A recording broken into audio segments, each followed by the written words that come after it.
Hey guys, and welcome back to Paper Mario: The Thousand Year Door. In this part, we will actually not be backtracking, even though it looks like we should be because we're in Chapter 4. So yeah, we're actually uncovering new territory and shit like that. Also, we Now, use Flurry. the rolling maneuver is a faster form of travel overall, wouldn't you say? Yeah, it's harder to control though, so if I'm gonna be fast traveling, I usually just stick to the Yoshi. Uh, The actual control mechanism for starting the roll maneuver looks a bit awkward. Yeah, it's a little bit because you press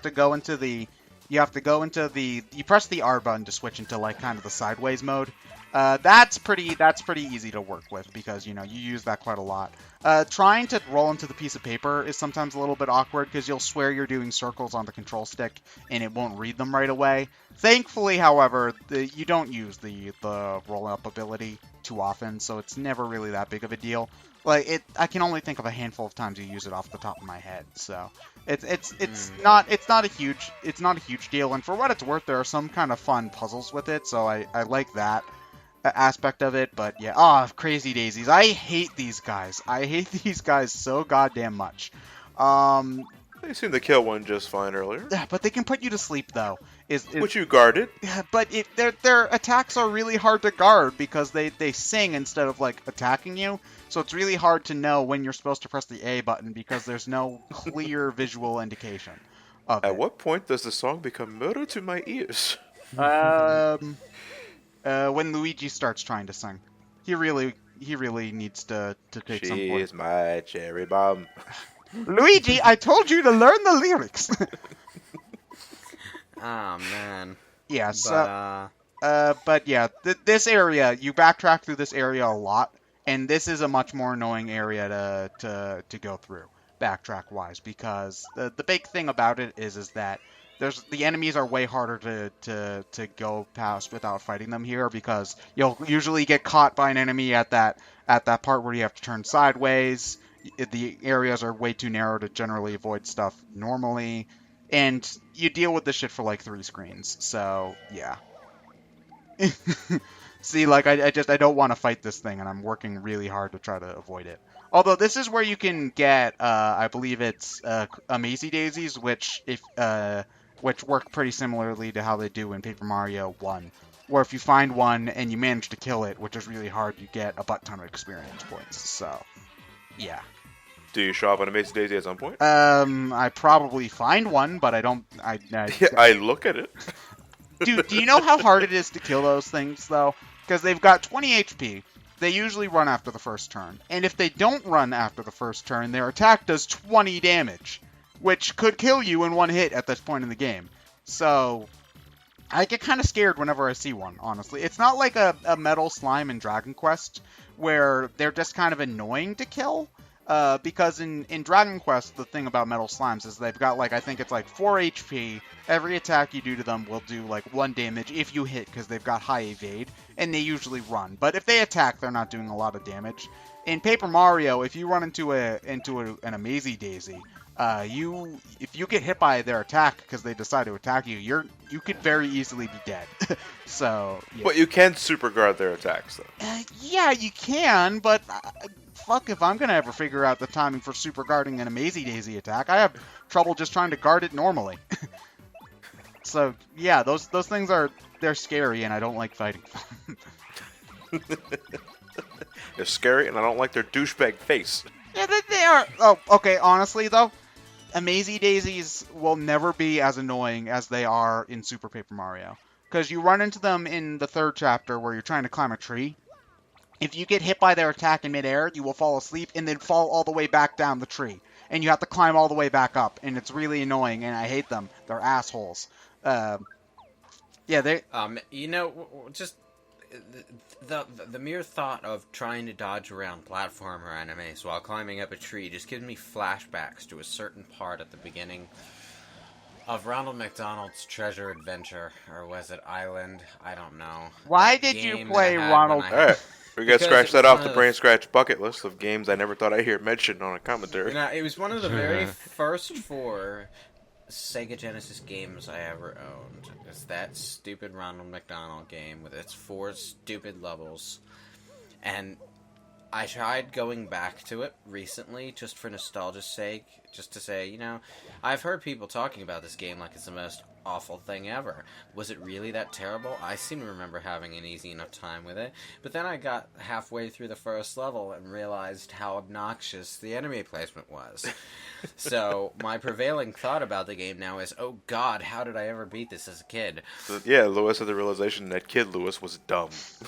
Okay, I was gonna make fun of you for playing Ronald McDonald's, what was it called, McDonald Land Adventure, but then I realized that a significant portion of my childhood was spent playing Cap'n Crunch's Crunchling Adventure on the PC, and I realized I have no...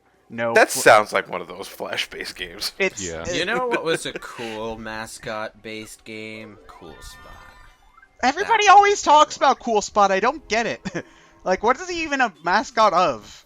It's 7-Up. 7-Up. Yeah. I've never had a can of 7-Up in my life. It's the red circle in the logo. It used to have sunglasses, a mouth, arms, and legs, and they made a video game about it.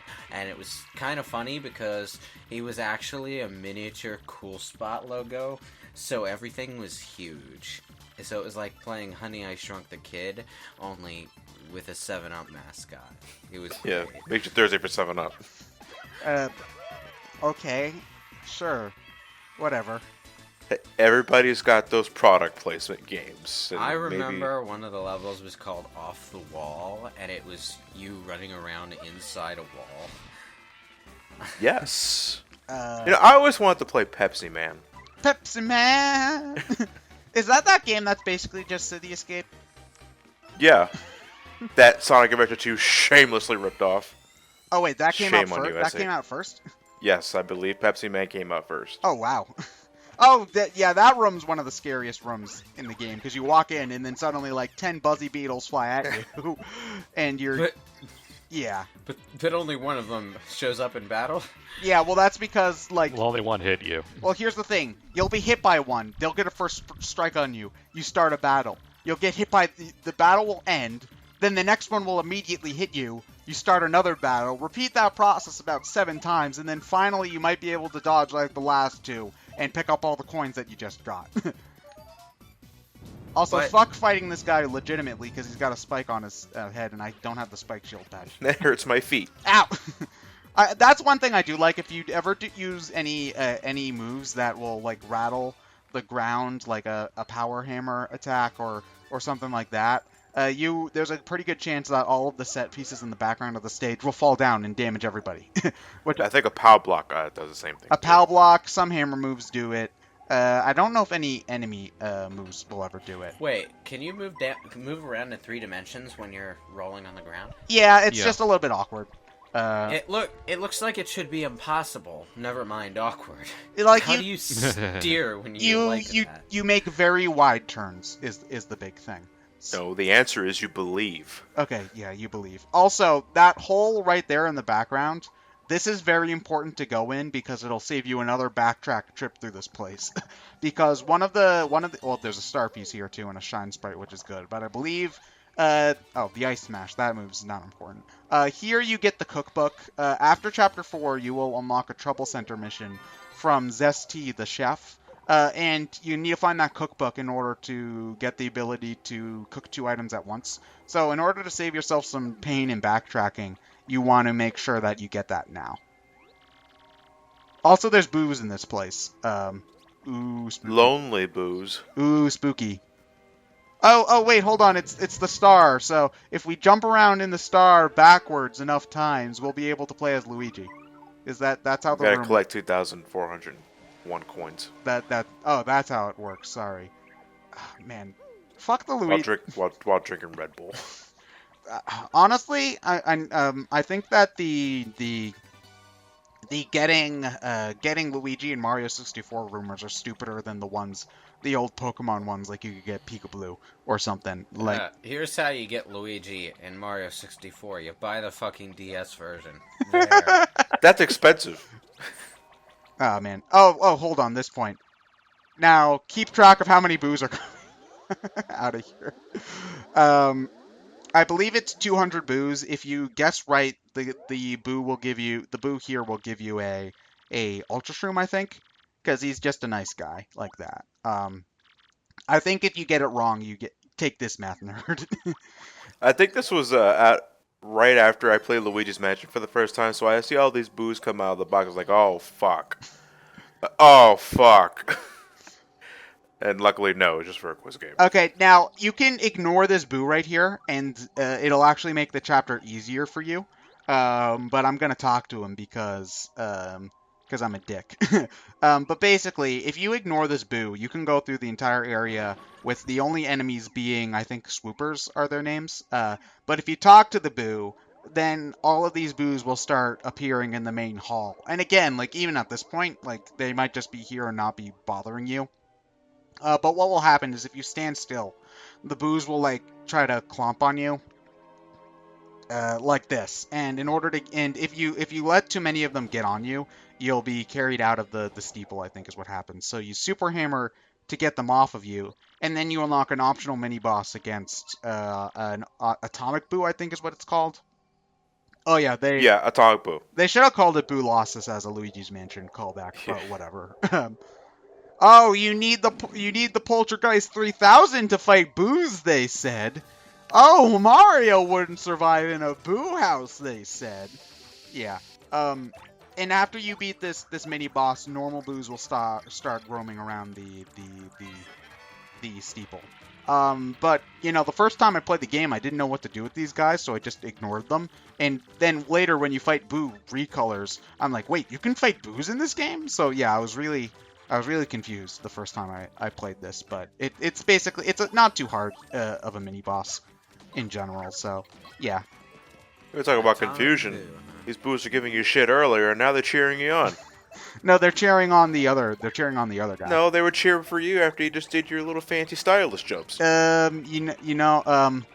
It's not a good fight if the bad guy just falls down immediately, right? Like he needs to put up a fight for the. This is horseshit. It's not a fun fight. It's not. You guys agree with me. It's not a fun fight if the hero just wins automatically, isn't it? No? I'm the only one who thinks that? Okay then, whatever. Okay. Yeah, but I didn't know this guy was here in my first playthrough of the game. Was I the only one who thought that, or did you? I missed it too. You did. You missed it too. Okay, good. I have no memory of. Well, I don't have much memory in my first playthrough, so I can't answer that. Did you fight this guy when you were playing through the game? Now? Yeah, multiple times. Yeah. Okay. Like I found it later, but the first time I may have ignored it myself. Okay. I don't think I knew that this boss even existed until the very end of the game, where you have the "Where are they now?" kind of segment. Flurry it's like Flurry's back on stage, and then you'll see her fighting an atomic boo, and I'm like, whoa, I don't remember this thing. Maybe it's in the Pit of 100 Trials. I really don't remember. That. Well, actually, let me look that up. Okay. But yeah, it's really not a. Oh, god damn it! Okay, yeah, boos, if they're in the audience, occasionally they will either make you invisible for a turn, or they'll make your enemies invisible for a turn. And they decided to be dicks. So yeah, they are cheering on the boo, John. Yeah. See? No, they were cheering on Yoshi teabagging the boo earlier. I heard it. Yeah, whatever. He's dead now. Yeah, whatever. Who throws a hammer? I like to finish off bosses by doing hammer throw. I think it's cool. Like, I don't know. Again, oh yeah, your reward for doing this is the Lucky Start badge. So you don't get too much for doing it, but you know it's a boss, so I figured I might as well show it. Reward isn't a reward. Yeah. But yeah. Anyway, normally if you just ignore the boos, these swoopers will be the only thing you ever fight in chapter 4. Like the normal boo enemies won't even show up. So if you want to make the chapter easier for yourself, do that. Boos are. Ted, I think the thing you might have been thinking of was the cut enemy from the Pit of 1,000 Trials. There was originally going to be a Dark Atomic Boo. Oh, okay, that's it. That you fight on floor 50. Okay. Oh yeah, that was it. Because you do find dark boos later in the game, but you don't find dark atomic boos. So that's probably, that probably makes a lot of sense. So, because you'd think that at floor. Bats look like Moogles. Yeah, they didn't we mention that last time? Yeah, we did. We mentioned that last time. Because there was a swooper in the Glitz pit. Yeah. Oh, right, yeah. Yeah, honestly, it was. Look, if it's not a Final Fantasy, if it's not an RPG that begins with Final Fantasy or ends with 14, I don't remember it. No, you see, the last session was literally all the Glitz pit, so it all just sort of bled together. It was the entire thing. Yeah, it does kind of blend in after a while. I give you that, yes. And Johnny making wrestling references that I didn't get. Yeah. Make him stop, Daddy. Champ is here. I don't watch wrestling. I don't watch sports except for like very occasional UFC fights. So yeah. The only sports I'll really watch is like at family events where they'll have something on the TV. Like I'll watch stuff then. Also, this is one of the rare instances where I'm actually using Flurry, because at this point in the game, she's my only character that can attack enemies on the ceiling. Yeah, I'll only ever really watch sports if it's on TV because of like a family gathering. Like, not for nothing, like baseball is way more fun to watch if you're actually at the park, but it's decent like background noise if you're like playing your DS or something, so. There's that. Anything's better than golf, though. Fuck watching golf. So. Golf just puts everyone to sleep. Oh, yeah. No, you want to know what puts... really does seem to me like one of those things that's more fun to play than to watch, and that's... It is. It definitely... It's like one of those rare cases where I actually enjoy the sports game made about the sport, so... Yeah. Oh yeah, I played, you can definitely see that due to my, I think it's 300 hours put into Mario Golf. Also, we get Golden Weed in this chapter, so, that's pretty special. Yeah, golf, yeah, actually, the sport that I can't watch is soccer. And my dad's a big soccer fan, but most of the time when he's watching soccer, I'll find him asleep on the chair. I will say soccer is more interesting when you're in a game. Like, actually watching it live than watching it on TV, because I agree, I can't watch soccer on TV. When did you go to watch a soccer game? But... I was over at Pittsburgh, and my friend Russ.